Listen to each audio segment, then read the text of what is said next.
ಯಾರು ಸಂಕಲ್ಪವನ್ನು ಹೊಂದಿರ್ತಾರೋ ನಾನು ಮನುಷ್ಯನಾಗಿ ಹುಟ್ಟಿದ್ದೀನಿ, ನನ್ನನ್ನು ರೋಟರಿ ಕರ್ಕೊಂಡು ಬಂದು ಮೊಟ್ಟ ಮೊದಲನೇದಾಗಿ ನನ್ನನ್ನು ರೋಟರಿ ಸದಸ್ಯರನ್ನಾಗಿ ಮಾಡಿದ್ದು ನಮ್ಮ ಕಾಡೇನಹಳ್ಳಿ ನಾಗರಾಜಣ್ಣವರು.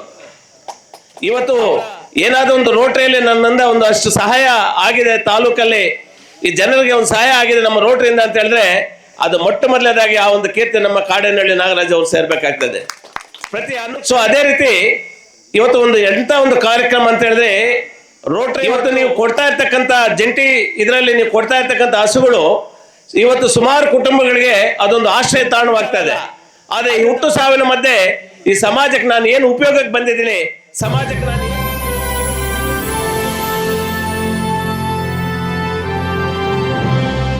ವತಿಯಿಂದ ಹಸುಗಳ ಒಂದು ವಿತರಣಾ ಕಾರ್ಯಕ್ರಮಕ್ಕೆ ಆಗಮಿಸಿರ್ತಕ್ಕಂಥ ನಮ್ಮ ರೋಟರಿ ಗವರ್ನರ್ ಆಗಿರ್ತಕ್ಕಂಥ ಗೌರವಾನ್ವಿತ ಶ್ರೀಧರ್ ಸಾಹೇಬ್ರೆ, ನನ್ನ ಮಾರ್ಗದರ್ಶಕರು, ನಮ್ಮ ಮುಳಬಾಗಿಲು ರೋಟರಿ ಸೆಂಟ್ರಲ್ನ ಸಂಸ್ಥಾಪಕ ಅಧ್ಯಕ್ಷರು, ಹಾಲಿ ನಿರ್ದೇಶಕರು ಆಗಿರ್ತಕ್ಕಂಥ ನಮ್ಮ ಪಕ್ಷದ ಅಧ್ಯಕ್ಷರು, ನನ್ನ ಮಾರ್ಗದರ್ಶಕರಾಗಿರ್ತಕ್ಕಂಥ ಕಾಡೇನಹಳ್ಳಿ ನಾಗರಾಜಣ್ಣವರೇ, ತಾಯಂದ್ರೆ, ಅಣ್ಣ ತಮ್ಮಂದ್ರೆ, ಅಕ್ಕ ತಂಗಿಯರೇ, ಪತ್ರಿಕಾ ಮತ್ತು ದೃಶ್ಯ ಮಾಧ್ಯಮದವರೇ, ಇದು ಒಂದು ಒಳ್ಳೆಯ ಬೆಳವಣಿಗೆ. ಇದು ಬಹುಶಃ ನಿಮಗೆಲ್ಲರೂ ಕೂಡ ಗೊತ್ತಿರಬೇಕು, ರೋಟರಿ ಸಂಸ್ಥೆ ಅದೊಂದು ಸೇವೆ ಕೊಡ್ತಕ್ಕಂಥ ಒಂದು ಸಂಸ್ಥೆ. ಯಾರು ಸಂಕಲ್ಪವನ್ನು ಹೊಂದಿರ್ತಾರೋ ನಾನು ಮನುಷ್ಯನಾಗಿ ಹುಟ್ಟಿದ್ದೀನಿ, 4 ಜನಕ್ಕೆ ನಾನು ಪ್ರಯೋಜನ ಆಗಬೇಕು ನನ್ನಿಂದ ಅಂತ ಯಾರು ಬಯಸ್ತಾರೋ ಅವರು ಈ ರೋಟರಿಗೆ ಸೇರ್ಕೋಬೋದು. ರೋಟರಿಯಲ್ಲಿ ಮುಖ್ಯವಾಗಿ ನಾವು 2 ವಿಚಾರಗಳನ್ನು ನೋಡ್ಬೋದು. ಒಂದು, ರೋಟರಿ ಯಾರೇ ಸದಸ್ಯರಾಗಬೇಕಾದ್ರೆ ಅವ್ರಿಗೊಂದು ಸೇವಾ ಮನೋಭಾವನೆ ಇರಬೇಕು. ಇಂಗ್ಲೀಷಲ್ಲಿ ಒಂದು ಪ್ರಾವರ್ಬ್ ಇದೆ, service to poor is service to god ಅಂತ.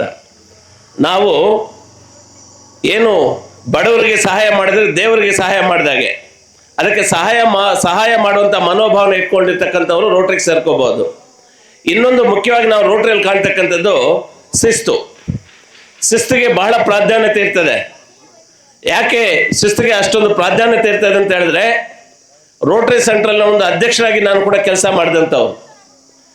ಈ ರೋಟರಿ ಸಂಸ್ಥೆ ಎಷ್ಟು ಆಳವಾಗಿ ತನ್ನ ಬೇರನ್ನು ಬಿಟ್ಕೊಂಡಿದೆ ಇಡೀ ವಿಶ್ವದಲ್ಲಿ ಅಂತ ಹೇಳಿದ್ರೆ, ಅಂಥ ಒಂದು ಸಂಸ್ಥೆ ರೋಟರಿ ಸಂಸ್ಥೆ ಅಂದರೆ ಏನು, ಅಲ್ಲಿನ ಒಂದು ಕಾರ್ಯವೈಖರಿ ಏನು ಅಂತಕ್ಕಂಥದ್ದು ನನಗೆ ಗೊತ್ತಿಲ್ಲದೆ ಇರ್ತಕ್ಕಂಥ ಸಂದರ್ಭದಲ್ಲಿ ನನ್ನನ್ನು ರೋಟರಿಗೆ ಕರ್ಕೊಂಡು ಬಂದು ಮೊಟ್ಟ ಮೊದಲನೇದಾಗಿ ನನ್ನನ್ನು ರೋಟರಿ ಸದಸ್ಯರನ್ನಾಗಿ ಮಾಡಿದ್ದು ನಮ್ಮ ಕಾಡೇನಹಳ್ಳಿ ನಾಗರಾಜಣ್ಣವರು.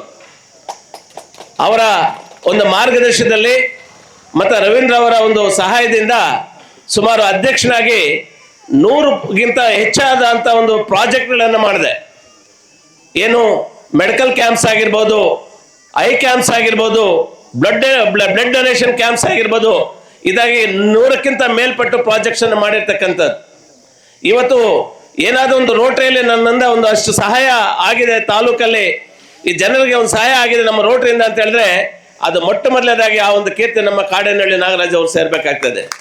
ಪ್ರತಿ ಅನುಕ್ಷಣವೂ ಕೂಡ ನನ್ನನ್ನು ಒಳ್ಳೆಯ ರೀತಿಯಲ್ಲಿ ನನಗೆ ಮಾರ್ಗದರ್ಶನ ಕೊಡ್ತಾ ಆ ರೋಟರಿಯ ಒಂದು ಶಿಸ್ತು ಕ್ರಮಬದ್ಧತೆ ಏನು ಅಂತ ನಮಗೆ ತಲೆ ತುಂಬಿ ನಮ್ಮನ್ನು ಒಳ್ಳೆಯ ರೀತಿಯಲ್ಲಿ ರೋಟರಿಯನ್ನು ತೆಗೆದುಕೊಂಡು ಹೋಗೋಕ್ಕೆ ನಮಗೆ ಅನುವು ಮಾಡಿಕೊಟ್ಟಂಥವ್ರು ನಮ್ಮ ಕಾಡೇನಹಳ್ಳಿ ನಾಗರಾಜಣ್ಣವರು.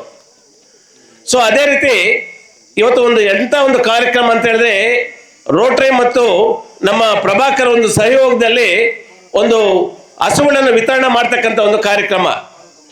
ನಾವೆಲ್ಲ ಹಳ್ಳಿಗಾಡಲ್ಲಿ ಹುಟ್ಟಿರ್ತಕ್ಕಂಥವ್ರು, ಹಳ್ಳಿಗಳಿಂದ ಕೂಡಿರ್ತಕ್ಕಂಥ ಒಂದು ಭಾರತ. ಇವತ್ತು ನೀವು ಕೊಡ್ತಾ ಇರ್ತಕ್ಕಂಥ ಜಂಟಿ ಇದರಲ್ಲಿ ನೀವು ಕೊಡ್ತಾ ಇರ್ತಕ್ಕಂಥ ಹಸುಗಳು ಇವತ್ತು ಸುಮಾರು ಕುಟುಂಬಗಳಿಗೆ ಅದೊಂದು ಆಶ್ರಯ ತಾಣವಾಗ್ತಾ ಇದೆ. ಅದರಿಂದ ಬದುಕಬಲ್ಲರು, ಆ ಕುಟುಂಬವನ್ನು ಪೋಷಣೆ ಮಾಡಬಲ್ಲುವಂಥ ಒಂದು ಅರ್ಥಪೂರ್ಣವಾದಂಥ ಒಂದು ಕಾರ್ಯಕ್ರಮನ ಇವತ್ತು ನೀವು ಮಾಡ್ತಾ ಇದ್ದೀರಿ. ನಿಜವಾಗ್ಲೂ ಕೂಡ ಅದಕ್ಕೆ ನಾವು ಶ್ಲಾಘಿಸ್ತೀವಿ. ಅದನ್ನು ನಾವೆಲ್ಲರೂ ಕೂಡ ಮೆಚ್ಚಬೇಕಾಗ್ತದೆ. ಮನುಷ್ಯ ಹುಡ್ತಾನೆ, ಇಂದಲ್ಲ ನಾಳೆ ಸಾಯ್ತಾನೆ. ನಾನು ಹುಟ್ಟಿದ್ದೀನಿ, ನಾನು ಸತ್ಯದಿಂದ ದೊಡ್ಡ ವಿಚಾರ ಅಲ್ಲ. ಆದರೆ ಈ ಹುಟ್ಟು ಸಾವಿನ ಮಧ್ಯೆ ಈ ಸಮಾಜಕ್ಕೆ ನಾನು ಏನು ಉಪಯೋಗಕ್ಕೆ ಬಂದಿದ್ದೀನಿ, ಸಮಾಜಕ್ಕೆ ನಾನು ಏನು ಉಪಯೋಗ ಮಾಡಿದ್ದೆ ಅನ್ನೋದು ಶಾಶ್ವತವಾಗಿ ಉಳಿತಕ್ಕಂಥದ್ದು. ಸೊ ಆ ನಿಟ್ಟಿನಲ್ಲಿ ಕೊನೆಯದಾಗಿ ಹೇಳ್ಬೇಕಂದ್ರೆ ನಾನು ಪ್ರಭಾಕರ್ ಅವರು ನಾನು ಇವತ್ತೇ ಅಲ್ಲ, ಅವರಲ್ಲಿ ಒಂದು ಮನೋಭಾವನೆ ಇದೆ. ಏನಂದ್ರೆ ಜನಸಾಮಾನ್ಯರ ಬಗ್ಗೆ, ಯಾಕಂದ್ರೆ ನಾವು DJ ಅವರು ಇದ್ದಾರೆ, ಅವ್ರ ಮುಂದೆ ಹೇಳಬೇಕಾಗ್ತದೆ. ಕೇವಲ ರೋಟರಿಯಲ್ಲಿ ಕಾರ್ಯಕ್ರಮಗಳಲ್ಲದೆ ರೋಟರಿಯೇತರ ಒಂದು ಕಾರ್ಯಕ್ರಮಗಳನ್ನ ಅನೇಕ ಒಂದು ಸಮಾಜಮುಖಿ ಕಾರ್ಯಕ್ರಮಗಳನ್ನು ಮಾಡ್ಕೊಂಡು ಬರ್ತಾ ಇದ್ದಾರೆ. ಅವರು ಕೇವಲ ಈ ಭಾಗದಲ್ಲೆಲ್ಲ ಇಡೀ ತಾಲೂಕಲ್ಲಿ ತಮ್ಮ ಒಂದು ಅಭೂತಪೂರ್ವವಾದಂಥ ಒಂದು ಸೇವೆಯನ್ನು ಮಾಡ್ಕೊಂಡು ಬರ್ತಾ ಇದ್ದಾರೆ. ಅದನ್ನು ಸಮಾಜದ ಬಗ್ಗೆ ಹೇಳ್ತಕ್ಕಂಥ ಒಂದು ಕಳಕಳಿ, ಬಡವರ ಬಗ್ಗೆ ಅವ್ರಿಗಿರ್ತಕ್ಕಂಥ ಒಂದು ಕಳಕಳಿ ಅದು ಶ್ಲಾಘನೀಯ. ಯಾಕಂದ್ರೆ ಯಾವತ್ತೂ ಕೂಡ ನಾನು ಪ್ರಭಾಕರ್ ಅವರಿಗೆ ನಮ್ಮ ನಾಗರಾಜ್ ಅವರು ಹೇಳ್ತಾರೆ, ನೋಡಪ್ಪ ಅಧಿಕಾರ ಸಿಗ್ತದೋ ಬಿಡ್ತದೋ ಅದು ಬೇರೆ ವಿಚಾರ, ಆದ್ರೆ ಜನರಿಗೆ ನೀನು ಏನು ಸಹಾಯ ಮಾಡಬೇಕು ಅಂತ ಹೇಳಿದ್ರೆ ಮಾಡು. ಇಂದಲ್ಲ ನಾಳೆ ಜನ ಆಶೀರ್ವಾದ ನಿಮ್ಗೆ ಇದ್ದೇ ಇರ್ತದೆ, ಇಂದಲ್ಲ ನಾಳೆ ದೇವರು ನಿಮಗೆ ಅದೊಂದು ಅನುಗ್ರಹ ಕೊಡ್ತಾರೆ. ನಿನ್ನ ಸೇವೆಯನ್ನು ಯಾವತ್ತೂ ಕೂಡ ನಿಲ್ಲಿಸಬೇಡ ಅಂತ ಕೂಡ ನಾನು ನಾಗರಾಜಣ್ಣ ಅವರಿಗೆ ಹೇಳ್ತಾ ಇರ್ತೇವೆ. ಸೊ ಅದೇ ರೀತಿ ಕೂಡ ಪ್ರಭಾಕರ್ ಅವರು ಬಹಳ ಅಭೂತಪೂರ್ವವಾದಂಥ ಒಂದು ಕಾರ್ಯಕ್ರಮಗಳನ್ನು ಹಮ್ಮಿಕೊಂಡು ತಮ್ಮ ಸೇವೆ ಅಂದ್ರೆ ಏನು ಅಂತಕ್ಕಂಥದ್ದನ್ನ ಇಡೀ ತಾಲೂಕಲ್ಲಿ ತೋರ್ಪಡಿಸಿ ಒಂದು ಉತ್ತಮವಾದಂಥ ಒಂದು ಸೇವೆಯನ್ನ ಮಾಡ್ತಾ ಇದ್ದಾರೆ. ಕೊನೆಯದಾಗಿ ದೇವರಲ್ಲಿ ನಾನು ಆಶಿಸ್ಕೊಳ್ತಕ್ಕಂಥದ್ದು, ಏನು ನೀವು ಒಂದು ಒಳ್ಳೆ ಕಾರ್ಯಕ್ರಮಗಳು ಮಾಡ್ತಾ ಇದ್ದೀರಿ, ಜನಪರ ಕಾರ್ಯಕ್ರಮಗಳನ್ನು ಮಾಡ್ತಾ ಇದ್ದೀರಿ, ದೇವರ ಅನುಗ್ರಹ ಇರ್ತದೆ. ರಾಜಕೀಯದಲ್ಲಿ ನಮ್ಮ ಪಕ್ಷದಲ್ಲಿ ಒಬ್ಬ ಮುಖಂಡರಾಗಿ ತಾವು ಗುರುತಿಸ್ಕೊಂಡಿದ್ದೀರಿ. ಇವತ್ತಲ್ಲ ನಾಳೆ ಆ ಪಕ್ಷದಲ್ಲಿ ನಿಮಗೆ ಒಳ್ಳೆ ಒಂದು ಉನ್ನತ ಸ್ಥಾನ ಸಿಗಬೇಕು, ಆ ದೇವರ ಅನುಗ್ರಹ ನಿಮ್ಗೆ ಇರಬೇಕು. ಯಾಕೆಂದ್ರೆ ನಿಮ್ಮಂಥವ್ರು ರಾಜಕೀಯದಲ್ಲಿದ್ರೆ ಸಮಾಜಕ್ಕೆ ಬಹಳಷ್ಟು ಉಪಯೋಗ ಆಗ್ತದೆ, ಬಡಬಗ್ಗರಿಗೆ ಅದರ ಅನುಕೂಲ ಆಗ್ತದೆ, ಅದೊಂದು ಪ್ರಯೋಜನ ಜನರಿಗೆ ಆಗ್ತದೆ.